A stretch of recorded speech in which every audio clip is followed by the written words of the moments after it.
शेतावर त्यांच्या मुलाचा मुलगा ना मुलीचा मुलगा असं खेळत असताना बिबट्याने झेप घेतली. त्या ठिकाणी मध्ये कुत्रा आला म्हणून त्या कुत्र्यावर त्याने अटॅक केला. अदरवाईज त्या लहान बालकांवर सुद्धा. आता शेवटी मुलगा तो धनिकाचा असो की गरीबाचा असतो, शेवटी प्रत्येकाचा पोटचा गोला प्रत्येकाला प्रिय असतो.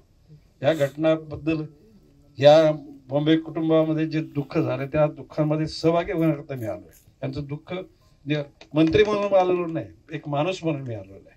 आणि भविष्य काळामध्ये तुमच्यावर असे प्रसंग आणि अशा बैठका घेण्याचं कधी नियोजनच आपल्याला करावं लागू नये अशा प्रकारची आशा व्यक्त करतो.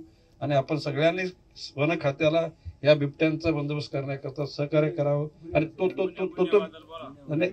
गुन्हे ते नावापुरते आहेत, त्यात तुम्ही त्याची चिंता करायची गरज नाही. बाब असे की त्या बिबट्याला तर मारलाच, आपण शूट ॲट साईटच करून टाकला त्याला, तो राहिला का? आता ऍटलिस्ट तो लोकांच्या मनातला राग तरी थोडा त्यातून कमी झाला. आणि ह्याच्या पुढे अशा प्रकारचा बिबट्या जर वाटला ना तर स्पॉट ऑन द स्पॉट याला शूट करून टाकायचं. रंभावकरजी, shoot at the site. Namaste.